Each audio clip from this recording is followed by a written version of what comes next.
Hello guys, welcome back to Guddu vlog. I hope आप सब अच्छे होंगे। आज मैं मेरे 11 मंथ बेबी का फुल डे रूटीन शेयर करने वाली हूँ आप लोगों के साथ। और मैं सभी उसके जो भी माइलस्टोन डेवलपमेंट है वो सारी चीज़ें आप लोगों के साथ मैं शेयर करूँगी। पूरे दिन में क्या क्या उसकी एक्टिविटीज़ होती हैं एंड क्या क्या मैं उसको खिलाती हूँ, कैसे खेलता है, कितना सोता है, ये सारी चीज़ें मैं आप लोगों के साथ शेयर करूँगी।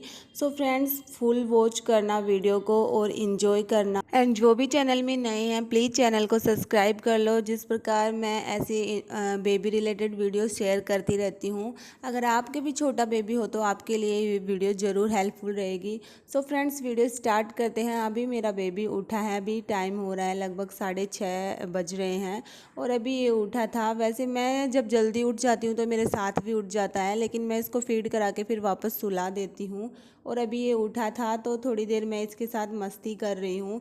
जैसे इसको मैं थोड़ी अच्छी अच्छी बातें सिखाती हूँ, जैसे सीताराम करना, राम राम का नाम लेना, और साथ ही साथ मैं इसको जैसे चलने की प्रैक्टिस भी थोड़ी बहुत करवा देती हूँ और इसके साथ थोड़ा टाइम स्पेंड भी कर लेती हूँ मॉर्निंग के टाइम में। अभी इसके बाद वो थोड़ी देर खेलता है अपने से। यहाँ ये खिड़की है, इसके ऊपर चढ़ता है उतरता है, ऐसे ही इसका टाइम पास होता रहता है। और सारे दिन में इसकी जो भी है प्रक्रिया है ये बहुत ज़्यादा करता है। और अभी मैं इसको थोड़ी देर खेलने दूंगी, फिर उसके बाद मैं इसको पोटी करवाऊंगी। पोटी जैसे मैं डेली इसको करवाती हूँ, ये करे ना करे वो इस पे है। तो मैं इस पे ये पोटी सीट मैंने इसकी मंगवा रखी है। अगर आप लोगों को इसका लिंक चाहिए तो मैं डिस्क्रिप्शन बॉक्स में दे दूँगी, आप लोग भी परचेज़ कर सकते हैं। ये अभी इसको यूज़ तो नहीं करता, लेकिन मैं इसको डेली की डेली इसको ट्रेनिंग देती हूँ। अभी धीरे धीरे सीख जाएंगे, क्योंकि बेबी को जब ट्रेनिंग देते हैं तो धीरे धीरे वो सीख जाते हैं। अभी तो मैंने इसको एक बार भी इसने यूज़ नहीं किया है, लेकिन इसके साथ ये खेलता रहता है, तो मैं ऐसे ही डेली इसकी प्रैक्टिस करवाती हूँ। नहीं तो ये वैसे भी कर लेता है। फिर मैं इसको डायपर पहना के छोड़ देती हूँ, जिससे ये मॉर्निंग का टाइम ही वैसे ज़्यादा इसका होता है पोटी करने का। अगर मॉर्निंग में नहीं करे तो फिर दोपहर में तो करता है। और यहाँ पे बस मैं इसको बाहर लेके आ गई। वैसे मेरे घर में जैसे मैं और मेरे हस्बैंड हैं, तो हस्बैंड जैसे सुबह फ्रेश वगैरह होते हैं तब तक मैं इसको थोड़ा बांध देती हूँ इस दुपट्टे से, और उसके बाद फिर वो ले लेते हैं इसको। और यहाँ पे मैंने इसको बांध दिया है। और मैं ऐसे जैसे इसको एज ए ब्रेकफास्ट मैं इसको आज ये मैंगो दे रही हूँ। नहीं तो मैं इसको मोस्टली बनाना शेक ही देती हूँ, लेकिन अभी मैंगो का सीज़न है तो ये मैं इसको मैंगो दे देती हूँ मॉर्निंग में। आजकल मैंगो बच्चे को देने से बहुत ज़्यादा फ़ायदा होता है। इसमें खूब सारे विटामिन, फाइबर, प्रोटीन ये सब भरपूर मात्रा में पाए जाते हैं और बच्चा खाना भी सीख जाता है। जैसे आपका बेबी अगर 6 मंथ से छोटा है तो आप उसको मैंगो प्यूरी भी बना के दे सकते हैं। मैंगो को छोटे पीस में कट करके उसको मैश करके और चम्मच से खिला सकते हैं। लेकिन मेरा बेबी अभी 11 मंथ कंप्लीट कर चुका है तो इसको थोड़ा खाना आ गया है, तो ये जैसे तैसे करके फिनिश कर देता है। अभी देख लो, मैंने इसको पीस में कट करके दिया था और ये इसको लास्ट में फिनिश ही कर दिया था। तो मैं इसको ऐसे दे देती हूँ और ये अच्छे से खा लेता है। तो आप लोग भी ट्राई करना अगर आपका भी छोटा बेबी हो तो। उसके बाद फिर मैंने उसको क्लीन कर दिया और ये थोड़ी देर खेला। फिर मैं अब इसका मसाज का टाइम हो गया है तो मैं अब इसको मसाज करूँगी। आजकल जब बच्चे इस एज में हो जाते हैं तो मसाज बिल्कुल भी नहीं करवाते, हमें ज़बरदस्ती इनको मसाज देना पड़ता है। जैसे तैसे करके बहला के मैं तो इसके आगे जैसे खिलौने रख देती हूँ, कोई टॉय वगैरह रख देती हूँ, तभी ये थोड़ी देर भले ही करवाता है, नहीं तो ये मसाज बिल्कुल भी नहीं करवाता। पता नहीं क्या बच्चे का इस एज में हो जाता है, जैसे इधर उधर उछलने पुछलने में ही अपना टाइम वेस्ट कर देते हैं। लेकिन फिर भी मैं जैसे तैसे करके इसको कर देती हूँ थोड़ी देर, 10-5 मिनट तो मैं मसाज डेली करती हूँ। बच्चे को करना भी चाहिए, क्योंकि ये जो टाइम होता है ना, इसके काफ़ी माइलस्टोन डेवलपमेंट का टाइम होता है। अभी ये चलना भी स्टार्ट करेगा तो उसके लिए मसाज बहुत ही ज़्यादा इम्पोर्टेंट है। हमें चाहे अगर टाइम नहीं है तो हम थोड़ी देर के लिए भी कर सकते हैं। अब ये देखो बिल्कुल भी नहीं करवाता, लेकिन फिर भी मैं इसको करती हूँ। और मैं यहाँ पे मसाज के लिए, जैसे अब समर सीज़न चल रहा है तो मैं नारियल तेल ही इसको यूज़ करती हूँ, मैं सरसों का तेल नहीं करती। कभी कभी हाँ, मैं सरसों का तेल तो इसको सर में लगाती हूँ, बालों में, जो मैंने प्योर सरसों का ऑयल मंगवा रखा है जैसे मील से, तो फिर मैं इसके बालों में वो लगाती हूँ। अदरवाइज़ मैं इसको फुल बॉडी मसाज तो मैं नारियल तेल से ही करती हूँ। नारियल तेल काफ़ी बेस्ट होता है गर्मियों में बच्चों को मसाज देने में, और ये अब्जॉर्ब भी हो जाता है बॉडी में आसानी से, जैसे चिपचिपा सा नहीं लगता। हम ये सोचते हैं कि बच्चे को जैसे सरसों का तेल लगाएंगे तो चिपचिपापन आएगा, या फिर बेबी थोड़े डार्क कलर भी हो जाता है बेबी का। तो नारियल तेल लगाने से ना तो डार्क होता है, बेबी का कलर फेयर ही भले ही हो, और अच्छा भी रहता है, बॉडी में अब्जॉर्ब होता है, और उसका मतलब कि इसकी तासीर भी ठंडी होती है। तो नारियल तेल ही अच्छा रहता है, मैं नारियल तेल ही हमेशा यूज करती हूँ। और यहाँ पे बस उसके बाद ये थोड़ी देर खेला, जो भी सामान खिड़की में रखा हुआ होता है वो उनको नीचे गिरा देता है, और बस थोड़ी देर खेलने के बाद फिर मैं इसको नहला देती हूँ। जस्ट बाद तो मैं मसाज के नहीं नहलाती, क्योंकि बेबी को मसाज देने के थोड़ी देर बाद हमें उनको टाइम देना चाहिए, वो खेलने चाहिए। जस्ट मसाज करने के बाद उनको नहीं नहलाना चाहिए। तो मैं ऐसे अपने बेबी को नहलाती हूँ, जैसे इस टब में बिठा के भी नहलाती हूँ, और कभी कभी इसको पैरों पे बिठा के भी नहलाती हूँ। तो मैं दोनों ही टाइप से नहलाती हूँ, और ये अच्छे से नहा लेता है। अब इसको कपड़े पहनाऊंगी, तो ये कपड़े पहनने में भी बहुत ज़्यादा नाटक करता है। इसको कुछ ना कुछ चाहिए होता है, मतलब इसको हर चीज़ करने के लिए कुछ ना कुछ चाहिए होता है, ये आराम से कुछ भी नहीं करवा। अब बात आती है बेबी का, जो मतलब नहाने के बाद प्रोडक्ट हम क्या यूज़ करते हैं। तो मैं तो ज़्यादा मतलब कि कोई प्रोडक्ट इतना यूज़ नहीं करती, जैसे उसका बॉडी लोशन अलग, क्रीम अलग, ये सारे ऐसे प्रोडक्ट मैं इतने ज़्यादा यूज़ नहीं करती। मैंने सेबामेड की एक क्रीम मंगवा रखी है, जिसका प्राइस था लगभग 70, मैंने अमेज़ोन से मंगवाया था, वैसे 70 था, और ये कुछ डिस्काउंट में मुझे मिला था। अगर आप लोगों को लिंक चाहिए तो मुझे कमेंट बॉक्स में बता देना। और मैं इसको यही लगाती हूँ, ये बहुत ज़्यादा चिकनी आती है, तो थोड़ी सी लेते ही बेबी को अच्छे से लग जाती है, और फुल बॉडी पे मैं लगा देती हूँ। ऐसा नहीं है कि कुछ हम अलग से मंगवाए, अलग अलग जैसे आते हैं, बॉडी लोशन आता है, बेबी का बॉडी क्रीम आती है, ये सब मैं यूज़ नहीं करती। आजकल तो बेबी को सनस्क्रीन भी लगाने लगते हैं। बेबी को हमें सिंपल, बिल्कुल सिंपल रखना चाहिए, क्योंकि जितने भी ज़्यादा प्रोडक्ट आते हैं उसमें थोड़ा बहुत तो रहता ही है केमिकल, चाहे कितना भी हो, फिर भी थोड़ा बहुत मिल ही जाता है।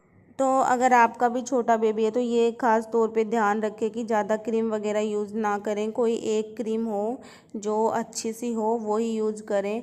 और ये यहाँ पे बस नहाने के बाद थोड़ी देर खेला और सो गया था।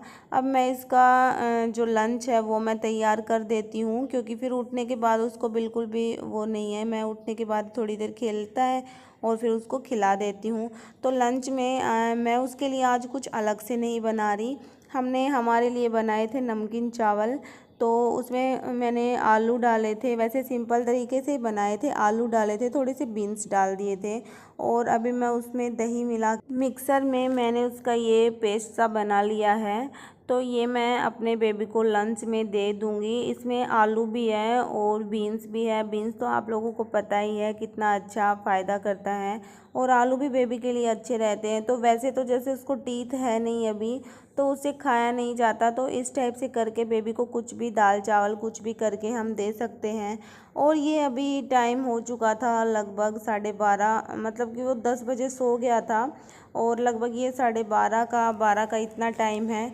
अभी मैं उसको फिर से, मैंने यहाँ पे चारपाई पे ये दुपट्टा लगा के बांध दिया है, क्योंकि मैं खाना वाना लेती हूँ उसका, बिल्कुल भी वो एक जगह रुकता नहीं है, कभी इधर जाएगा कभी उधर, और सभी चीज़ें खिंडा देता है, नीचे गिरा देता है, जो भी खिड़कियों में रखी होती हैं, साबुन वगैरह कुछ भी हो मुंह में ले लेता है। तो उसका बहुत ज़्यादा मुझे ध्यान रखना पड़ता है। बच्चे के मतलब हम कितना भी ध्यान रख ले, लेकिन वो एकदम छोटे छोटे कण को उठा के भी ऐसे चुटकी से ऐसे पता नहीं कैसे उठा लेते हैं, और वो सीधा अपने मुंह में लेके जाते हैं। तो आधा टाइम तो हमें इन सब चीज़ों में ही हमारा जाता है कि उनको ध्यान दें। और ये यहाँ पे अभी मैं इसको पानी पिला रही हूँ, ये अभी मैं इसको खिला रही हूँ, तो ये अच्छे से खा लेता है। लेकिन वैसे इसको खिलाने में भी, बेबी को जब खिलाते हैं तो बहुत ज़्यादा टाइम वेस्ट होता है, धीरे धीरे बहला फुसला हमें खिलाना पड़ता है।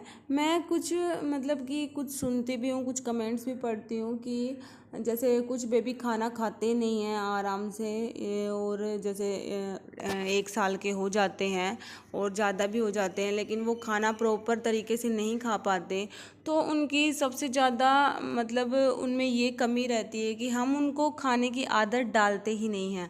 हम सोचते हैं कि जैसे 6 मंथ के तो वो हो जाते हैं तो फीड करते हैं, और फिर हम उसके बाद भी ऐसे नहीं कि हम 6 मंथ के ही खाना स्टार्ट कर देते हैं। मैंने तो मेरे बेबी को खिलाना स्टार्ट करवा दिया था, लेकिन कुछ कुछ मैं बता रही हूँ, जैसे हम ये सोचते हैं कि अभी तो दूध पीता है, इतना खाएगा तो थोड़ी ना, लेकिन वो चाहे खाओ चाहे मत खाओ, हमें कम से कम कोशिश करनी चाहिए। जब धीरे धीरे डेली की डेली उसको खिलाएंगे, उसको अलग अलग टेस्ट देंगे, तो उसको क्यों अच्छा नहीं लगेगा, और वो उसी से उसके जो उसको टेस्ट आता है उसी से ही वो खाना सीखता है। जब उसको टेस्ट नहीं मिलेगा, धीरे धीरे वो सिर्फ दूध का ही मतलब कि दूध पे ही डिपेंड रहेगा, तो फिर वो कैसे खाएगा आगे, उसको टेस्ट का कुछ पता ही नहीं लगेगा, सिर्फ दूध में ही उसकी जो इंटरेस्ट है वो बढ़ जाएगा, और उसको कुछ भी अच्छा नहीं लगेगा, फिर वो दूध ही पिएगा। तो सबसे ज़्यादा ये दिक्कत रहती है कि हम खिलाते नहीं हैं, और ये ध्यान रहे कि जब भी हम कुछ भी चीज़ खिलाएं तो उसको एक साथ ना खिलाएं, जितनी उसकी इच्छा हो उसको खाना हो उतना ही हम खिलाएं। वैसे इस एज में मेरा जो बेबी है उसका मैं बताती हूँ, अगर पेट खाली है तो वो उतना खा लेगा, अगर उसका पेट फुल हो जाता है तो फिर वो इधर उधर मुंह करने लग जाता है, तो फिर हमें समझ जाना चाहिए कि अभी इसको भूख नहीं है। तो ज़बरदस्ती भी नहीं करनी चाहिए, क्योंकि फिर वो बोर हो जाते हैं खाने से और फिर खाने को अवॉइड करते हैं। यहाँ पे मैं इसको खिलाती हूँ तो मेरा काफ़ी टाइम चला जाता है ऐसे ही, मैं इसको बहला फुसला के कोई भी चीज़ हो ऊपर करके फिर इसके मुंह में दे देती हूँ खाना, और ये खा लेता है फिर आराम से। और यहाँ पे बस इसको साथ साथ मैं पानी भी पिलाती रहती हूँ, क्योंकि छोटा बच्चा है अभी, उसको जैसे खांसी वगैरह आ जाए तो बच्चे को पानी भी पिलाते रहना चाहिए। खाना खाने के बाद फिर मैं इसको अंदर लेके आ जाती हूँ, और ये यहाँ पे देखो इसका बस ये टाइम है, ये जो दोपहर का टाइम है 2-3 घंटे ये इसके ऐसे ही निकलने वाले हैं। अभी दिन में इसकी 2 नैप होती है, पहले 3 होती थी लेकिन बहुत ज़्यादा दिन हो गए, अभी इसकी 2 ही नैप होती है, एक रात को होती है। जैसे एक तो सुबह सोता है 10 बजे और लगभग 2 घंटे सोता है ये, फिर उसके बाद ये सोता है कभी तो ये 4:30 बजा देता है, कभी 5 बजा देता है। तो भी अभी इस टाइम हो रहे थे 4:30 या 5 का टाइम था, ये खूब खेल के खूब मुझे परेशान करके उसके बाद ये सोता है। जब खुद भी खेल खेल के परेशान हो जाता है उसके बाद फिर ये सो जाता है, और इसके सोने के बाद ही फिर मेरा जो इवनिंग का काम होता है वो मैं आसानी से कर पाती हूँ। और ये जो मैं आपको इसके माइलस्टोन डेवलपमेंट बता देती हूँ कि 11 मंथ कंप्लीट कर चुका है अभी ये। जैसे ये बोलता भी है, बोलने में भी जैसे दादा बोलता है, पापा भी कभी कभी बोलता है, लेकिन दादा मोस्टली ज़्यादा बोलता है। और कुछ कुछ अलग अलग अपने, जैसे पहले तो कुछ भी मुंह से अलग जो शब्द है वो निकालता था, लेकिन अभी कुछ अलग निकालता है, बोलने की कोशिश करता है। और ये चलना भी मतलब 1-2 कदम ऐसे रखता भी है, इसको कोशिश करवाते प्रैक्टिस करवाते हैं तो 1-2 कदम रखने लग गया है। जैसे कुछ अलग इसको टॉय दिखाते हैं, कुछ भी अलग इसको चीज़ दिखाते हैं, उसकी तरफ अट्रैक्टिव होता है ये और खुश होता है उसको देख के। कलरफुल चीज़ों को ज़्यादा पसंद करता है। मतलब काफ़ी सारे इस एज में बच्चे के माइलस्टोन आ जाते हैं। और ये अभी यहाँ पे फ़ोन हम बजा बजा के देख रहे थे, तो पहले तो ये इस फ़ोन के जो ट्यून है इससे डर रहा था, लेकिन बाद में ये इसके पास चला गया। और एक ये जो मेरा बेबी है एक कुकर की सीटी से बहुत ज़्यादा डरता है, चिपक जाता है मेरे। और ये अभी हमारा डिनर का टाइम हो गया है, तो डिनर में आज मैं खिला रही हूँ इसको उपमा। हम जैसे इवनिंग के टाइम में थोड़ा हल्का फुल्का ही बनाते हैं, या फिर दाल बना लेते हैं, दाल चावल भी बना लेते हैं, ये भी आसानी से खा लेता है। बच्चे को दाल देना भी बहुत ज़्यादा अच्छा रहता है, उसमें भी बहुत ज़्यादा प्रोटीन पाया जाता है, तो मूंग की दाल बच्चे को देनी चाहिए। मैं नाइट में मोस्टली देती हूँ, लेकिन अभी मैं इसको उपमा भी देती हूँ क्योंकि ये उपमा बहुत ज़्यादा पसंद करके खाता है। मैं उपमा में मतलब कि मिर्च नहीं डालती, जैसे हरी मिर्च डालती हूँ एक, तो इसको जैसे वो ना के बराबर ही होती है, इसको कुछ नहीं लगता, वो अच्छे से खा लेता है, टेस्टी लगता है। और मैं अपना जो खाना बनाती हूँ ना, ऐसे कुछ नहीं है, मैं इसको अलग से खिलाती हूँ। जैसे अलग से मैं इसके लिए खाना कभी कभी बनाती हूँ, बाकी हमारा जो खाना बनाते हैं जैसे नमकीन चावल, दाल चावल, ये सब इसको खिलाते, रोटी, दूध रोटी, दही रोटी, ये सब मैं इसको खिलाने लग गई हूँ और ये अच्छे से खा लेता है। रोटी को तो जैसे मैं इसको दूध में जैसे चूरमा बना के और दूध में डाल के और फिर थोड़ा सा हल्का मीठा, जिसके लिए मीठे के लिए मैं यूज़ करती हूँ देसी खांड, वो बच्चे के लिए यूज़ करना चाहिए, हमें चीनी अवॉइड करनी चाहिए, तो वो डाल के मैं दे देती हूँ। या फिर अगर दही रोटी दूँ ना तो मैं उसमें थोड़ा सा बारीक सा नमक डाल देती हूँ, तो वो भी ये अच्छे से खा लेता है।